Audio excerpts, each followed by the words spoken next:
എല്ലാവർക്കും പുതിയൊരു വീഡിയോയിലേക്ക് സ്വാഗതം. സ്നേഹബന്ധങ്ങളിൽ അവഗണനകളും ഒറ്റപ്പെടുത്തലുകളുടെ വേദനകളും വേർപാടുകളുടെ നൊമ്പരങ്ങളും ഒക്കെ അനുഭവിക്കാത്തവർ വളരെ ചുരുക്കമാണ്. അപ്പോൾ ഈ സ്നേഹബന്ധങ്ങളിലൊക്കെ അവഗണിക്കപ്പെടാതിരിക്കണമെങ്കിൽ നമുക്ക് നല്ല വില നമ്മൾ സ്നേഹിക്കുന്ന പങ്കാളിയിൽ നിന്നും കിട്ടണമെങ്കിൽ നമ്മൾ ചെയ്യേണ്ട 3 കാര്യങ്ങളാണ് പറയാൻ പോകുന്നത്. ഇപ്പോൾ വീഡിയോ ഇഷ്ടപ്പെടുകയാണെങ്കിൽ തീർച്ചയായിട്ടും ലൈക്ക് തരാനായിട്ട് മറക്കരുത്. ഒന്നാമതായിട്ട് നമ്മൾ ഓർത്തിരിക്കേണ്ട ഒരു തത്വം അമിതമായാൽ അമൃതും വിഷം എന്നുള്ളതാണ്. എന്തെങ്കിലും ഒരു കാര്യം നമുക്ക് അമിതമായിട്ട് കിട്ടിക്കഴിഞ്ഞാൽ നമ്മളത് വൈകാതെ മടുക്കുകയും അതിനോട് പിന്നീട് ഒരു വിരക്തി തോന്നുകയും അതൊക്കെ ബോറായി തോന്നുകയും ഒരു മടുപ്പ് അതിനോട് ഉളവാകുകയും ചെയ്യുമെന്നുള്ളതാണ്. നമ്മൾ ഒരു ബേക്കറി ചെന്നിട്ട് കണ്ടാൽ വായിൽ കൊതിയൂറുന്ന രീതിയിലുള്ള വളരെ സ്വാദിഷ്ടമായിട്ടുള്ള ഒരു ലഡു വാങ്ങി തിന്നുന്നു. അപ്പോൾ ആ ഒരു ലഡു വാങ്ങി തിന്നു കഴിഞ്ഞപ്പോൾ നമുക്ക് ഒരെണ്ണം അവിടെ തിന്നാൽ കൊള്ളാമെന്ന് തോന്നുന്നു. പക്ഷേ നമ്മൾ വേണ്ട, ഒരെണ്ണം അവിടെ തിന്നണ്ട, ഈ ഒരെണ്ണം തന്നെ ഇതുകൊണ്ട് നിർത്താം എന്ന് വിചാരിച്ച് നമ്മൾ ആ ഒരു ലഡുവിൽ ഒതുക്കുന്നു. അതുകൊണ്ട് തന്നെ നമുക്ക് വീണ്ടും അതേ ലഡു കാണുമ്പോൾ വീണ്ടും നാവിൽ വെള്ളം ഊറുന്നു, വീണ്ടും നമുക്കത് കഴിക്കാനായിട്ട് തോന്നുന്നു, ആ ഒരു കൊതി ഉണ്ടാവുന്നു. എന്നാൽ നമ്മൾ ഈ ബേക്കറി ചെന്ന് കഴിഞ്ഞ് നമ്മൾ ആദ്യമേ ഒരു ലഡു വാങ്ങിച്ച് തിന്നു, അപ്പോൾ നമുക്ക് ഒരെണ്ണോടെ വാങ്ങാം. അങ്ങനെ നമ്മൾ ഒരെണ്ണോടെ വാങ്ങി തിന്നുന്നു. അത് കഴിഞ്ഞപ്പോൾ ഒരെണ്ണോടെ വാങ്ങാൻ തോന്നുന്നു. അങ്ങനെ നമ്മൾ 3-4 അങ്ങ് വാങ്ങി തിന്നുന്നു. പിന്നീട് നമ്മളൊരു 6 കയ്യിൽ വീണ്ടും ഇത് തീർന്നു കഴിയുമ്പോൾ തിന്നാനായിട്ട് വെച്ചേക്കുക. അപ്പോൾ അങ്ങനെ വരുമ്പോൾ ഈ 4 തിന്നു കഴിയുമ്പോൾ തന്നെ നമ്മളങ്ങ് മട്ടിപ്പോവും, വല്ലാണ്ടങ്ങ് മടുത്തു പോവും. ഇനി ഒരു 5ാമത് ഒരെണ്ണോടെ തിന്നാൽ ചിലപ്പോൾ നമുക്ക് ഓക്കാനം വരാനായിട്ട് തുടങ്ങും. അതുപോലെ നമ്മൾ പിന്നെ അത് വെറുത്തു പോകും എന്നുള്ളതാണ്. കാരണം നമ്മൾ അത് അമിതമായിട്ടുള്ള അളവിൽ കഴിച്ചു. എന്നാൽ ആ ഒരെണ്ണത്തെ നിർത്തിയിരുന്നെങ്കിൽ നമുക്കത് പിന്നെയും തിന്നാനുള്ള ആ ഒരു കൊതി വരും. വീണ്ടും ഈ ലഡു കാണുമ്പോൾ നമുക്കൊരു കൊതിയാണ് വരുന്നത്. പക്ഷേ ഇനി നമുക്ക് ഒരു 5-8 എണ്ണം ഇങ്ങനെ തിന്നു കഴിഞ്ഞാൽ നമുക്ക് പിന്നെ ഈ ലഡു കാണുമ്പോൾ ഛർദ്ദിക്കാൻ വരും, അല്ലെങ്കിൽ ഒരു ഓക്കാനം വരും എന്നുള്ളതാണ്. ഇതുപോലെ തന്നെയാണ് നമ്മുടെ റിലേഷൻഷിപ്പിൻ്റെ കാര്യത്തിലും. അത് സ്നേഹമായിക്കൊള്ളട്ടെ, നമ്മൾ അവർക്ക് വേണ്ടി സ്പെൻഡ് ചെയ്യുന്ന സമയമായിക്കൊള്ളട്ടെ, നമ്മുടെ അവൈലബിലിറ്റി ആയിക്കൊള്ളട്ടെ, ഇതൊക്കെ അമിതമായി കഴിഞ്ഞാൽ അത് ഈ ലഭിക്കുന്ന ആൾക്ക് വല്ലാത്ത ബോറായിട്ട് തോന്നും. അത് വിരക്തി അയാളിൽ ഉണ്ടാക്കാൻ തുടങ്ങും, അതിൽ മടുപ്പുളവാകാനായിട്ട് തുടങ്ങും. അപ്പോഴാണ് അവർ നമ്മളെ പലപ്പോഴും അവഗണിക്കാനായിട്ട് തുടങ്ങുന്നത്. അപ്പോൾ അതുകൊണ്ടാണ് ആർക്കും നമ്മളിങ്ങനെ 24 hours ഒന്നും അവൈലബിൾ ആവരുതെന്ന് പറഞ്ഞത്. ഞാൻ തന്നെ നേരത്തെ പറഞ്ഞിട്ടുള്ള ഒരു തത്വം ഇവിടെ ഒന്നുകൂടി ഓർപ്പിക്കുകയാണ്. ഡിമാൻഡ് ആൻഡ് സപ്ലൈ തിയറി നമ്മൾ എക്കണോമിക്സിൽ പഠിച്ചിട്ടുണ്ട്. അതൊന്ന് ഓർത്താൽ മാത്രം മതി. ഡിമാൻഡ് കൂടുന്ന എപ്പോഴാണ്? സപ്ലൈ കുറയുമ്പോഴാണ്. എന്നാൽ സപ്ലൈ കൂടും തോറും ഡിമാൻഡ് കുറയും. ഒരു വസ്തു ഇഷ്ടം പോലെ സുലഭമായിട്ട് നമുക്ക് ലഭിക്കുമ്പോൾ പിന്നെ അതിനോട് നമുക്ക് വില തോന്നത്തില്ല. അപ്പോൾ നമുക്കൊരു റിലേഷൻഷിപ്പ് വില ഉണ്ടാവണമെങ്കിൽ നമ്മളവിടെ ചെലവഴിക്കുന്ന സമയത്തിനും അല്ലെങ്കിൽ നമ്മുടെ അവിടെ സ്പെൻഡ് ചെയ്യുന്ന എനർജിക്കും നമ്മളവിടെ കൊടുക്കുന്ന സ്നേഹത്തിനും ഒക്കെ നമ്മൾ സത്യത്തിലൊരു ബൗണ്ടറി വെക്കണമെന്നുള്ളതാണ്. അത് അൺലിമിറ്റഡ് ആയിട്ട് നമ്മൾ കൊടുത്തു കഴിഞ്ഞാൽ അത് മടുപ്പുളവാക്കും ഇത് സ്വീകരിക്കുന്നവരിൽ. അതുപോലെ തന്നെ നമ്മൾ പാത്രം അറിഞ്ഞ് വിളമ്പുക. അതായത് ചിലവർക്ക് നമ്മൾ കൊടുക്കുന്ന ഒരു സ്നേഹത്തിൻ്റെ ഒരു പരിധി വിട്ട് കഴിയുമ്പോൾ അവരിങ്ങനെ അസ്വസ്ഥത പ്രകടിപ്പിക്കാൻ തുടങ്ങും, അല്ലെങ്കിൽ നമ്മളവർ അവഗണിക്കുന്നതായിട്ടൊക്കെ സിഗ്നൽ തരാൻ തുടങ്ങും. അപ്പോഴേ നമ്മൾ മനസ്സിലാക്കണം നമ്മൾ കൊടുക്കുന്ന ഈ സ്നേഹം കൂടിപ്പോയി, അല്ലെങ്കിൽ നമ്മുടെ ഈ ഒരു അവൈലബിലിറ്റി കൂടിപ്പോയി. അപ്പോൾ അങ്ങനെ വരുമ്പോൾ അവർ നമുക്ക് വില തരാതെ വരും. അപ്പോൾ അതുകൊണ്ട് നമ്മൾ സ്വരം നല്ലപ്പോൾ പാട്ട് നിർത്തണം എന്ന് പറഞ്ഞ പോലെ പിന്നെ നമ്മൾ വയസ്സായി കഴിഞ്ഞാൽ നമ്മുടെ സ്വരമൊക്കെ പോയി കഴിഞ്ഞിട്ട് പിന്നെ നമ്മൾ പാടാൻ പോയി കഴിഞ്ഞാൽ പണ്ട് നമ്മൾ പാടി വെച്ചിരിക്കുന്ന ആ മനോഹരങ്ങളായിട്ടുള്ള പാട്ട് പോലും നമ്മുടെ ഇപ്പോഴത്തെ ആ ഒരു വൃത്തികെട്ട സൗണ്ടിലെ വൃത്തികെട്ട പാട്ട് കേൾക്കുമ്പോൾ ആ പണ്ടത്തെ പാടിയ പാട്ടിൻ്റെ വില പോലും പോവും, അല്ലെ അതിൻ്റെ മഹത്വം പോലും ഇല്ലാതെയാവും. നമ്മുടെ ഈ പാട്ട് ആ ഒരു വിലയും കൂടെ നശിപ്പിക്കൂ എന്നുള്ളതാണ്. അപ്പോൾ എന്ന് പറഞ്ഞ പോലെ നമ്മുടെ എല്ലാം നല്ല രീതിയിൽ പോകുമ്പം അതിനൊരു ബൗണ്ടറിയൊക്കെ ഉണ്ടാക്കി, എല്ലാത്തിനും ഒരു ലിമിറ്റ് ഉണ്ടാക്കി ആ രീതിയിൽ മര്യാദയ്ക്ക് അങ്ങ് പോയാൽ, ചില കാര്യങ്ങൾ നിർത്തേണ്ട സമയത്ത് നിർത്തി കഴിഞ്ഞാൽ, അല്ലെങ്കിൽ അതിനെ ലിമിറ്റ് വെക്കേണ്ട കാര്യത്തിൽ ലിമിറ്റ് വെച്ച് കഴിഞ്ഞാൽ ഒരിക്കലും ഒന്നും മടുക്കാൻ പോകുന്നില്ല. നമ്മുടെ സ്നേഹവും നമ്മുടെ കെയറും ഒക്കെ ഇങ്ങനെ ഓവറായി കഴിയുമ്പോഴാണ് നമ്മുടെ പങ്കാളിക്ക് അത് മടുക്കുന്നതും വിരക്തി ഉളവാക്കുന്നതും. പിന്നെ അവർ നമ്മളെ അണ്ടർ എസ്റ്റിമേറ്റ് ചെയ്യാൻ തുടങ്ങും. ഇവരെന്നെ ഒരിക്കലും വിട്ടിട്ട് പോകത്തില്ല, എൻ്റെ സ്നേഹത്തിന് വേണ്ടി ഇവിടെ കടിച്ചു തൂങ്ങി കിടന്നോളും, അപ്പോൾ ഇവരെ അവഗണിച്ചാലും ഒരു കുഴപ്പമില്ല, കാരണം ഇവരെ അങ്ങ് പോകാൻ പോകുന്നില്ല. പിന്നെ അവർ തന്നെ ഇത് മടുക്കും, നമ്മുടെ ആ ഒരു സാമീപ്യം പോലും. അപ്പോൾ അവർ നമ്മളെ ഒഴിവാക്കാനായിട്ട് ശ്രമിക്കും എന്നുള്ളതാണ്. അങ്ങനെയാണ് ഈ അവഗണനകളൊക്കെ പലപ്പോഴും വരാറുള്ളത്. എല്ലായ്പ്പോഴും അല്ല, ഓരോ കാര്യത്തിനും ഓരോ എക്സെപ്ഷൻസ് ഉണ്ട്. അവഗണനയെക്കുറിച്ച് തന്നെ ഞാൻ ധാരാളം വീഡിയോകൾ ചെയ്തിട്ടുണ്ട്. അപ്പോൾ ഓരോ പ്രാവശ്യവും ഞാൻ പറയുന്നത് അതിൻ്റെ ഓരോ വശങ്ങളാണ്. അപ്പോൾ നിങ്ങൾ ആ ഏതെങ്കിലും ഒരു വശം മാത്രം മനസ്സിലാക്കിയിട്ട് ഇത്രയേ ഉള്ളൂ അങ്ങനെ നിങ്ങൾ വിചാരിക്കരുത്. ഇതിൻ്റെ ഓരോ വശങ്ങളെക്കുറിച്ച് നമ്മൾ മനസ്സിലാക്കിയാലേ അതിൻ്റെ ആഴത്തിൽ നമുക്കത് പിടികിട്ടത്തുള്ളൂ. ഇനി രണ്ടാമതായിട്ട് നമ്മൾ മനസ്സിലാക്കേണ്ട കാര്യം, റിലേഷൻഷിപ്പിൽ നമ്മൾ ഒരിക്കലും നമ്മുടെ പങ്കാളിയെ നമ്മുടെ മുകളിൽ പ്രതിഷ്ഠിക്കരുത് എന്നുള്ളതാണ്.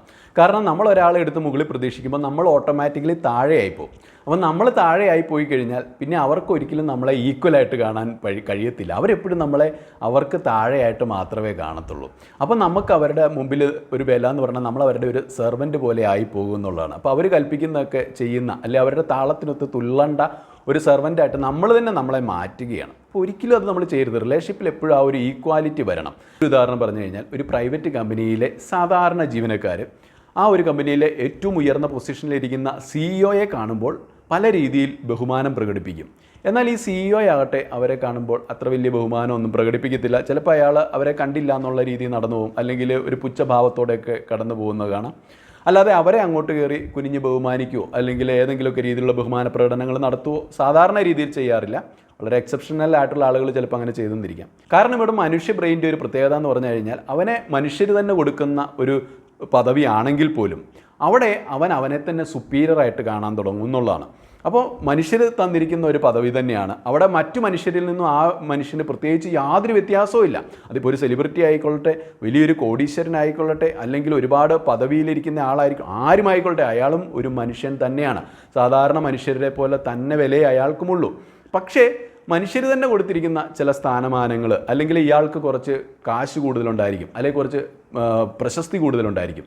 അപ്പോൾ അങ്ങനെയൊക്കെ കിട്ടുമ്പോഴത്തേക്കും ഇയാൾ തന്നെ കരുതുകയാണ്, ഞാൻ മറ്റാരെ പോലെയല്ല, ഞാൻ ഒരുപാട് ഉയർന്ന നിലയിൽ നിൽക്കുന്ന ആളാണ്, ബാക്കി മനുഷ്യരൊക്കെ എൻ്റെ കീഴിലേ വരത്തുള്ളൂ എന്നുള്ളൊരു ചിന്ത നമ്മുടെ തന്നെ ആ ഒരു മനുഷ്യ മനസ്സിൽ തന്നെ അങ്ങനെ ഉരുവാകാനായിട്ട് തുടങ്ങും. അതുകൊണ്ട് തന്നെ പിന്നെ ഒരിക്കലും ആ താഴെക്കടയിൽപ്പെട്ടവരെ ഈക്വലായിട്ട് ട്രീറ്റ് ചെയ്യാൻ പലർക്കും മാനസികമായിട്ട് സാധിക്കാറില്ല എന്നുള്ളതാണ്. അപ്പോൾ അത് തന്നെയാണ് റിലേഷൻഷിപ്പിലും സംഭവിക്കുക. കാരണം നമ്മൾ ഒരാളെ എടുത്ത് നമുക്ക് മുകളിൽ വെച്ച് കഴിയുമ്പോൾ അയാൾ നമ്മുടെ CEO ആവുന്ന പോലെയാണ്.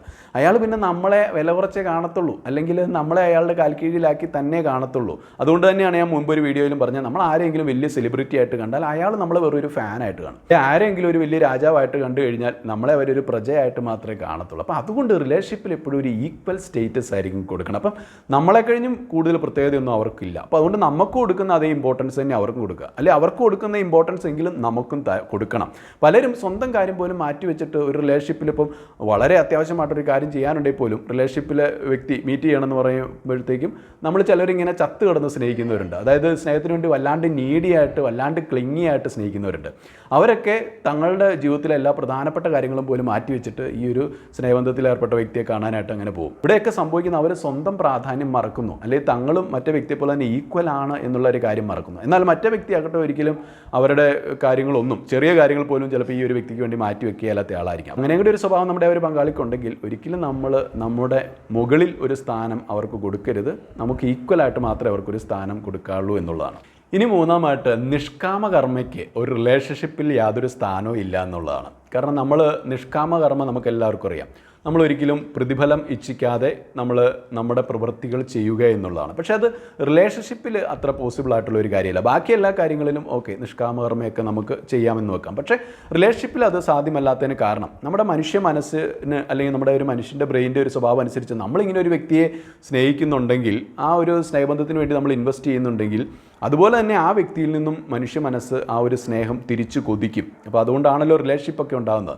അപ്പോൾ റിലേഷൻഷിപ്പിൽ എപ്പോഴും ഒരു കൊടുക്കൽ വാങ്ങലുകൾ, ഒരു ഗീവ് ആൻഡ് ടേക്ക് എപ്പോഴും ഉണ്ടാകണം. അപ്പോൾ ഗിവിങ് മാത്രമാണെങ്കിൽ അത് ഒരിക്കലും ഒരു റിലേഷൻഷിപ്പ് ആവത്തില്ല. ഇനി ടേക്കിങ് മാത്രമാണെങ്കിലും അതൊരു റിലേഷൻഷിപ്പ് മാത്രം ആവത്തില്ല. ഒരാൾ മാത്രം ഇങ്ങനെ കൊടുത്തുകൊണ്ടിരിക്കുന്നു, ആ ഒരു സ്നേഹബന്ധത്തിന് വേണ്ടി ഇൻവെസ്റ്റ് ചെയ്യുന്നു, കോൺട്രിബ്യൂട്ട് ചെയ്യുന്നു എന്ന് വരുമ്പോൾ അത് വെറും ഒരു ചാരിറ്റിയായി മാറുകയാണ്. കാരണം എന്താണ്, ഒരാൾ മാത്രം ഇങ്ങനെ കൊടുക്കുന്നു. ഇനി മറ്റേ ആൾ എപ്പോഴും ഇങ്ങനെ കൈ നീട്ടി പോരട്ടെ എന്ന് പറഞ്ഞ് വാങ്ങിച്ചുകൊണ്ട് മാത്രമാണ് ഈ ഒരു റിലേഷൻഷിപ്പിൻ്റെ എല്ലാ ബെനിഫിറ്റും ഊറ്റിയെടുക്കുന്നു, ഒന്നും അങ്ങോട്ട് കോൺട്രിബ്യൂട്ട് ചെയ്യുന്നില്ലെങ്കിൽ അയാൾ അവിടെ ഒരു പിടിച്ചുപറിക്കാരൻ മാത്രമായി മാറുകയാണ്. അപ്പോൾ ഇങ്ങനെ സ്നേഹബന്ധം എന്ന് പറഞ്ഞാൽ അങ്ങനെ പിടിച്ചുപറിയോ അല്ലെങ്കിൽ വെറുതെ ചാരിറ്റിയോ അല്ല.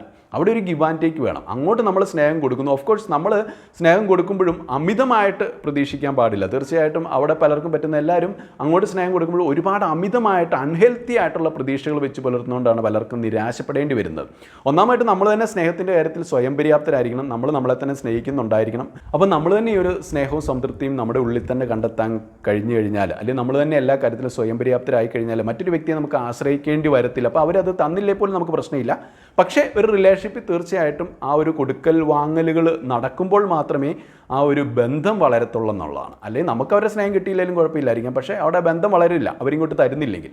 അപ്പോൾ അതുകൊണ്ട് നമ്മൾ അങ്ങോട്ടും കൊടുക്കണം, അവരിങ്ങോട്ടും തരണം.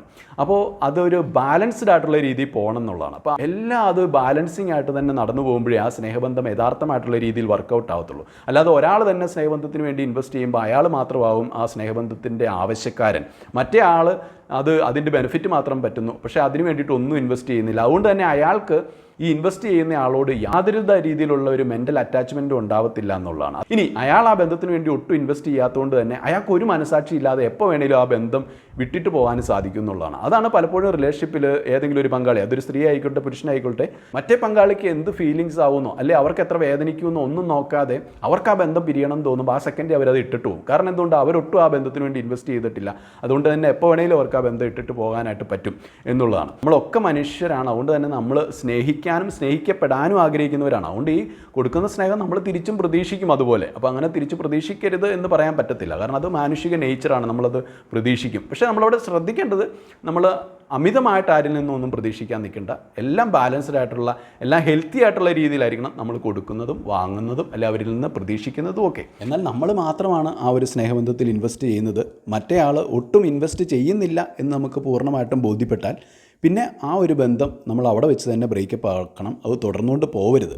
എന്നിട്ട് നിങ്ങളെപ്പോലെ തന്നെ തിരിച്ച് ഈ ഒരു സ്നേഹബന്ധത്തിൽ ഇൻവെസ്റ്റ് ചെയ്യാൻ തയ്യാറുള്ള, ഇൻട്രസ്റ്റ് ഉള്ള, നിങ്ങൾക്ക് ചേരുന്ന ഏറ്റവും നല്ലൊരു പങ്കാളിയെ നിങ്ങൾ കണ്ടെത്തുക എന്നുള്ളത്.